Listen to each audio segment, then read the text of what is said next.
What if we could live more in harmony with our animal friends and the whole of nature simply by stopping and listening more? Chats with Animal Professionals and Interspecies Communicators aims to bring animals and the world of nature front and center. We'll be chatting with professionals working in the animal industry and intuitive interspecies communicators about their work in the field. I'm your host, Tracy Pierce. I'm a professional animal communicator and lifelong animal lover and spiritual explorer. I've worked with animals professionally since 2002, and I've been studying animal communication and the human-animal connection since 2014. Chats with Animal Professionals and Interspecies Communicators is for animal lovers, nature lovers, intuitives, spiritual seekers, and those interested in interspecies communication. Our aim is to bring awareness to these professions and to expose the new and old science behind some of these seemingly out-of-the-world careers. We hope to educate and tickle your mind about what is possible by discussing this work and ways we can work with our animal friends, nature friends, and the planet as a whole instead of them always being a secondary consideration. Join us now as we explore today's topic. Hello and welcome to this episode of Chats with Animal Professionals and Interspecies Communicators.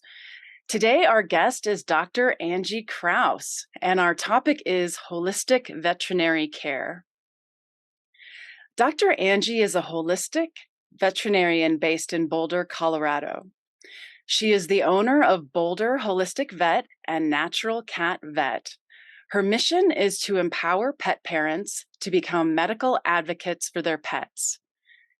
In her practice, she combines both traditional and alternative therapies to help her patients be as healthy and happy as possible.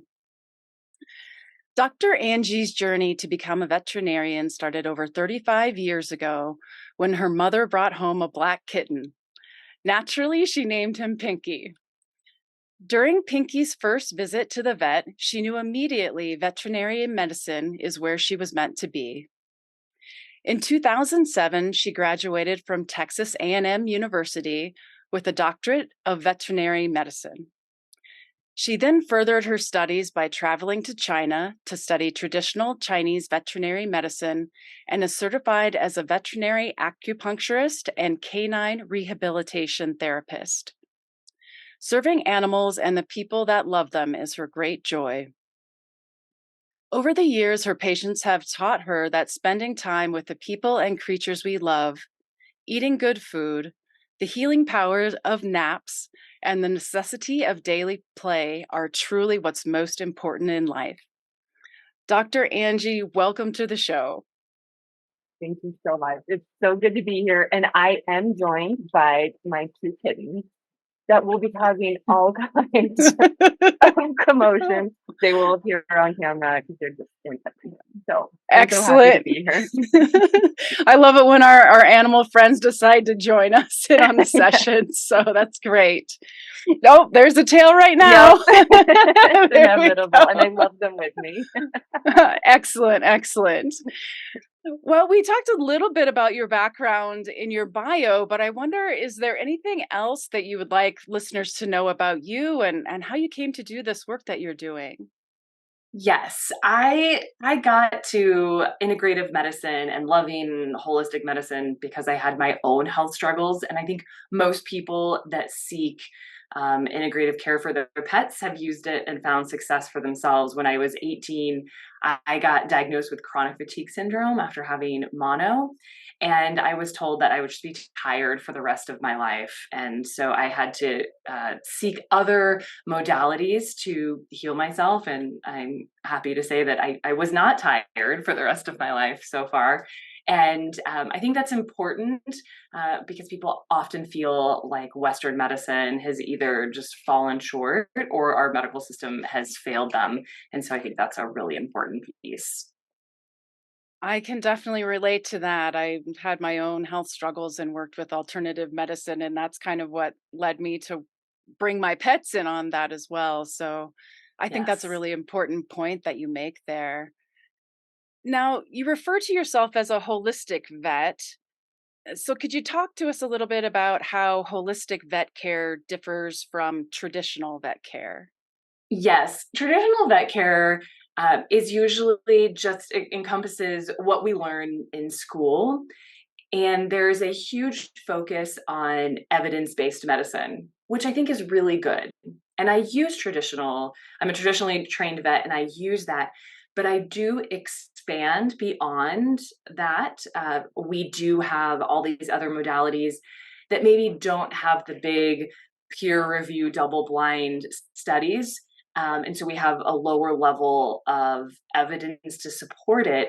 But for most of these therapies, we also have a very low risk associated with them. And so I think about holistic medicine to encompass both of those, but I also think about the pet's lifestyle, the person that's taking care of that pet, their lifestyle. I really think about the whole picture. So I'm using the whole scope of medicine that I can use safely. And then I'm also thinking about everyone's mental health in the house, everyone's physical, emotional, and spiritual health in the house working as a team. Yeah, that's amazing. It seems like there's with that whole holistic outlook on things, there's just seems like more possibilities for healing for everyone instead of just focusing simply on the animal. It brings a lot more forward, I think. Yes, I agree. Yeah. So, in your experience, what's been the most rewarding part about being a holistic veterinarian? I think I just get better results. When I started integrating alternative therapies, as I've learned them over the years and practiced them, I think that my patients just tend to do better. And I think that the people that hire me feel more understood and more empowered. And that's the most exciting piece.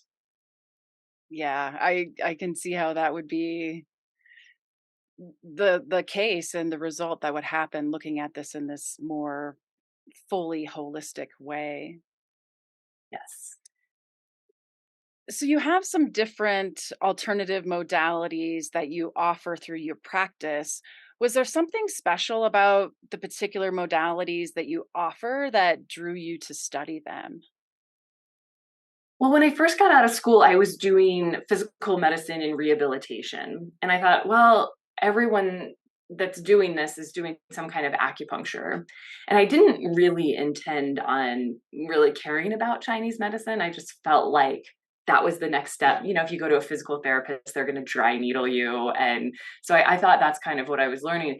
But I ended up learning Chinese medicine and I really loved it because it created this and it created another dimension to all of the Western medicine I had already learned, and it filled in gaps that Western medicine couldn't quite get to, and putting them together just felt so good. So it's like when I see a patient, I always have on one side all my traditional diagnoses. And then on the other side, I have them all in Chinese medicine terms. And I'm able to get to root causes more, fill in the gaps, and help symptomology a lot more than I could with just Western medicine alone or Chinese medicine alone. It's kind of like when I get a tool that works, I'm like, I don't want to give up anything for the sake of dogma. Some people are like, oh, I never want to use steroids, or you can villainize any treatment, but sometimes it's really the right thing in the right moment. And sometimes using that Chinese herb is the right thing in the right moment. And so I really fell in love with Chinese medicine for its completeness and filling in the gaps energetically. It was like this perfect thing to combine the energetics or the chi. That's really what Western medicine is considering as blood flow. So when I'm feeling a dog's pulse, even though I'm not doing it here, I am feeling the chi or where blood flow is going. And so it's this like really lovely way to kind of figure out like, oh, we're actually all talking about the same thing. So to kind of clarify, you went to study acupuncture, and it was sort of like the traditional Chinese medicine was wrapped up into that. Is that right? Yes. Yes. So when we're talking about traditional Chinese medicine, that's where the herbal part comes Yes. in, right? So Yep. there's the acupuncture and the herbs in combination with the Western medicine stuff as well, right? Yes. Okay, awesome. Just wanted to clarify and make sure I understood. So are there other modalities besides the acupuncture and the traditional Chinese medicine that and the Western medicine that you use in your own practice? And how do you decide which modality to use with different animals? Yes. So I use a lot of nutrition, and I do use supplements. I use a lot of Western herbs too. I've never really gotten into homeopathy because it's just um, a whole nother discipline that I just felt like I didn't have time for. So that's nothing that I have really become proficient in. But um, I think with practice, and often the animals will kind of present to you what they're open to.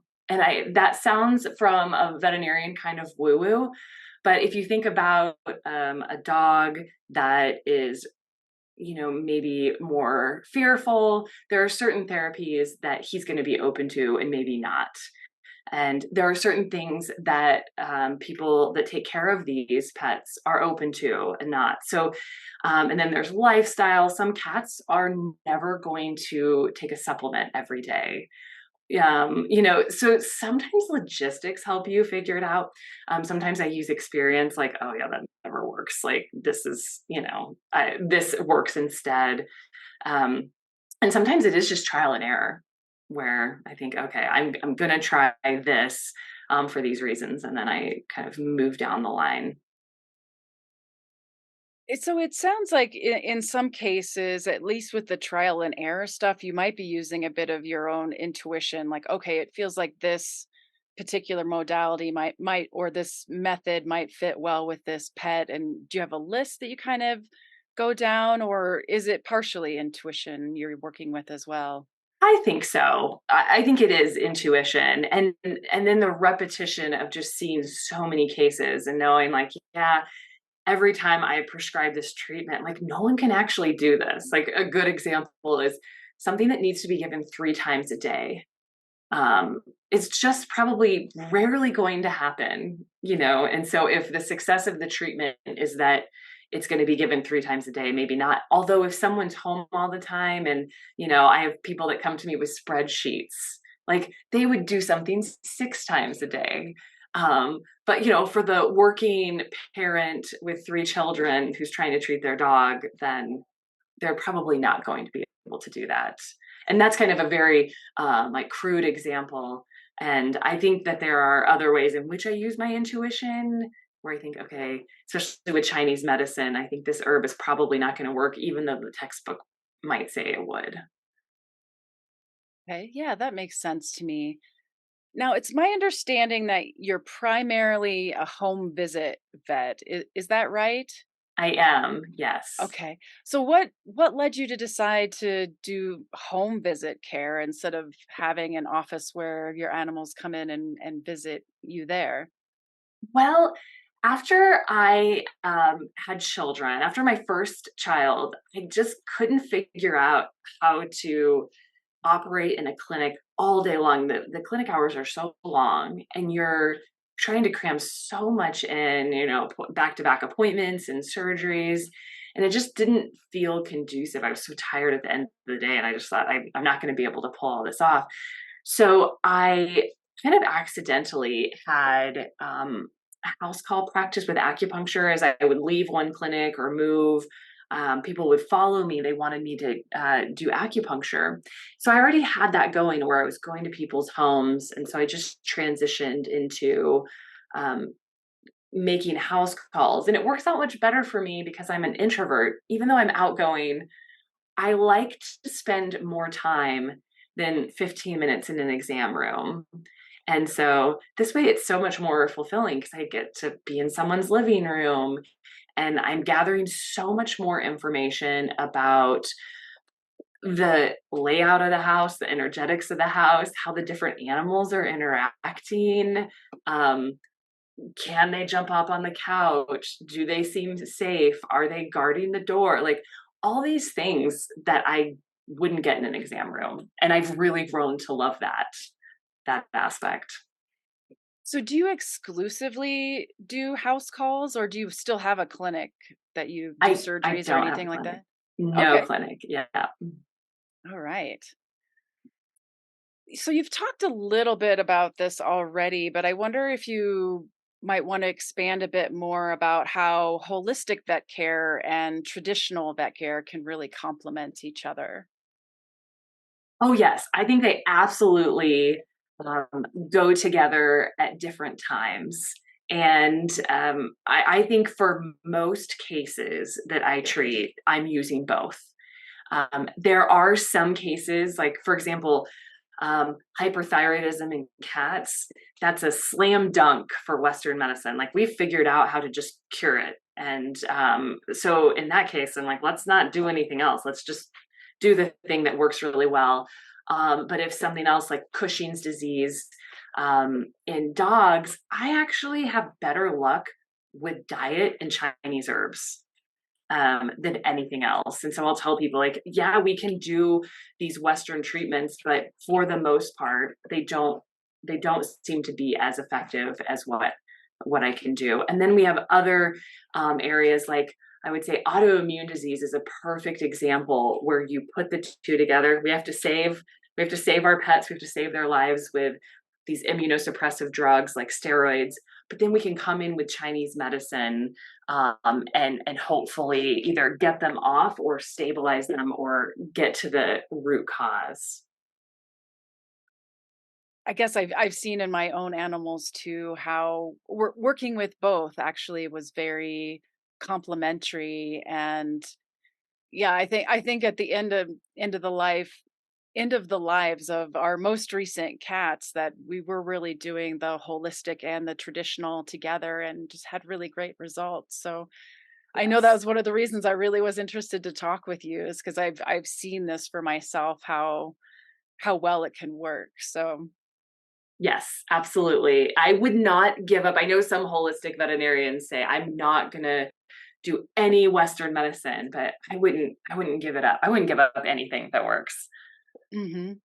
Now I know there's a lot of people out there who are maybe wondering, how can I be proactive about my pet's health beyond just, taking them for their yearly checkup, or, getting their vaccinations, or whatever. What do you feel like would be your advice to pet caretakers about how they could be proactive in their animal's health? Yeah, I think taking care of their mouth, taking care of their teeth, their dental health has such a big impact. And I think that is something that's often overlooked. And one thing you can do at home, of course, we all want to be brushing our animals' teeth every day. And I can tell you right now, I don't brush my cat's teeth every day just because of the sheer volume of things. I'm a single mom with two children and a practice. So, but what I can do is I can look in their mouth and I will frequently do that. And so just looking in your pet's mouth can be really life changing. Just do it once a week, see what's normal. And the minute something seems off, you can take them to the vet. Dental disease is really common and it's a huge source of inflammation that kind of seeds into the bloodstream. And Mm. I know if you're holistically minded, the thought of taking your cat or dog in and having them put under anesthesia to have a cleaning feels really invasive, but it is actually one of the best things that you can do because it's going to decrease that inflammatory burden um, by a long shot. And so I would say that's number one.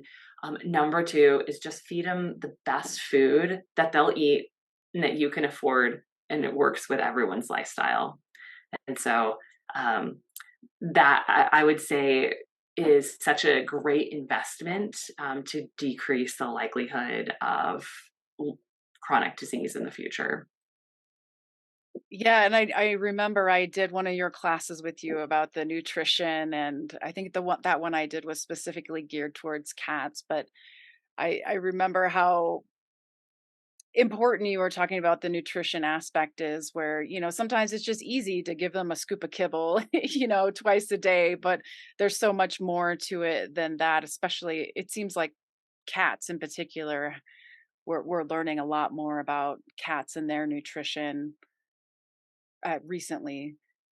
Absolutely. Yes, we are. Yeah, and there's definitely a huge shift coming with that. Mhm. So, I wonder if you might have any advice for pet parents out there who, they might be looking for a holistic vet or a particular holistic modality. Do you have any advice for how they might find the right person or veterinarian for them? Yes, I think it's really important that your veterinarian hears you. I think that the state of veterinary medicine has become a little bit dismissive, or sometimes a lot dismissive. And I think it's becoming worse because now there's not enough veterinarians. And so veterinarians are so busy that not only was it a little bit of the culture in the first place, but now I feel like it's even worse. And so number one, just finding a veterinarian you can talk to and that you can tell them what you found on Google. I think the whole idea that healthcare professionals have shamed people for Googling their health problems or their cat's health problems, I think is absolutely crazy. Um, I think that we all should be able to investigate and without shame and be able to take this information to someone that has maybe a higher level of knowledge or experience and say, okay, tell me why I should be doing this. Um, I do this with my own healthcare practitioners. I will literally text my doctor TikToks to say, is this true? Like, should I be looking at this? And so I think number one, find a veterinarian that will watch the TikToks or that will listen to your fears about that vaccine or listen to the things that you've read without dismissing and without telling you, oh, don't Google, just listen to me. I think that's such a red flag. No, of course you should Google, and then you should be able to discuss those ideas really freely. And then I would find someone that wants to find a solution that works for you and your pet, like really thinking about the whole thing.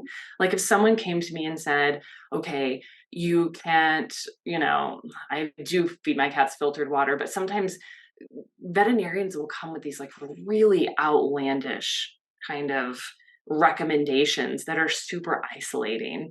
And so find a veterinarian that will understand your lifestyle, that understands that you probably can't feed your cat 10 times a day, or that is going to understand and that's going to meet you where you are, and not shame you.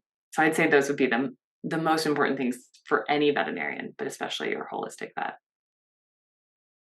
Yeah, that's great advice. What that makes me think of is, with COVID, there were so many changes that happened with the medical system, how we have telehealth and things like that now. Is that something that also affected veterinarians as well? Like, are, do you have to have a hands-on diagnosis, or how does that work?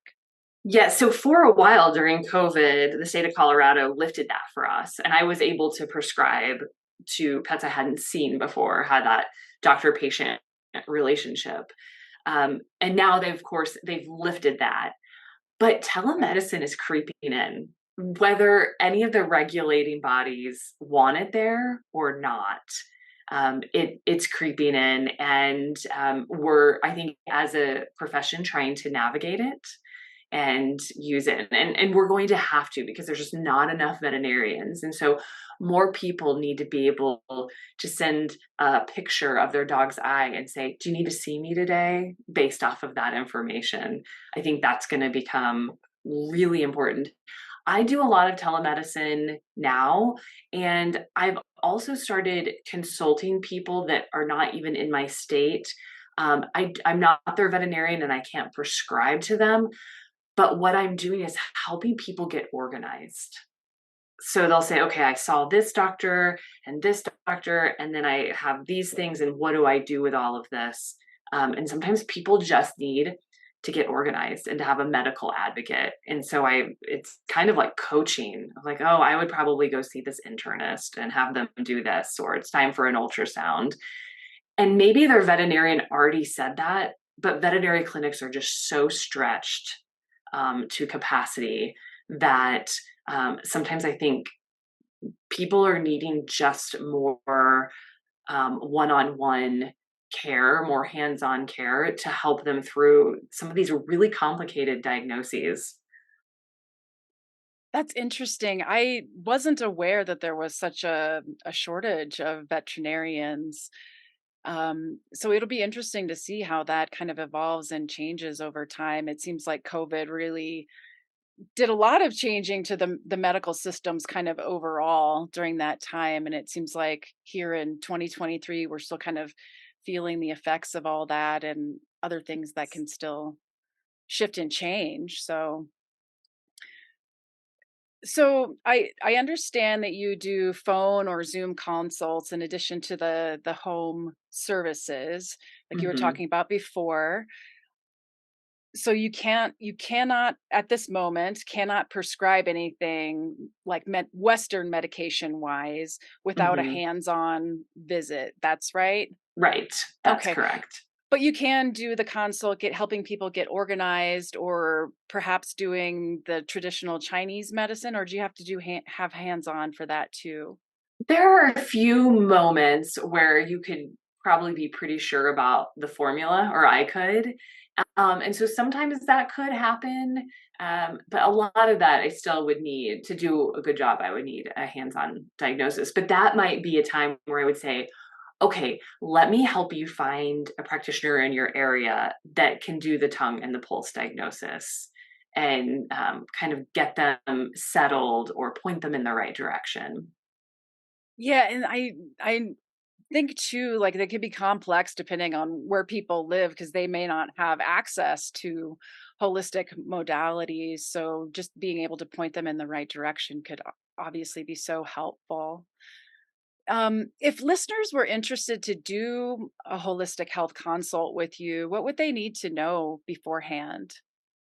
They would just need to know that I can't be their veterinarian, but I can review all their records, and I could help coach them on some next steps or some considerations or even some tips about medication administration or things that they could be doing at home and point them in the right direction, just as long as they have a good working relationship with their veterinarian. And I suppose even if they don't, as long as there's not, the need for prescriptions, I can't do that or give them dosages or that sort of thing.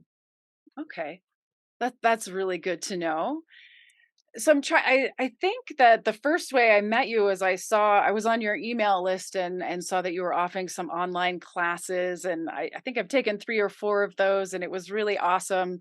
I wonder if you're planning to offer any more of those classes in the future, or can people buy the recordings of past classes that you've done, or what are your plans for the future there? Both. So we will be offering more. We're now that summer's over, we're about ready to fire those back up. But you can buy the recordings. They're on our online shop, and so you can find those. And you can always email us if you're looking for something specific. Yeah, I seem to remember you had put like a questionnaire out to us, like, "Hey, what do you guys want to learn about?" So if there's something that people want to learn about that you haven't already offered a class about, maybe just shoot you an email and be like, "Hey, it'd be really cool if there was a class about this." We love hearing from people about what they're needing and wanting. Absolutely. Great, great.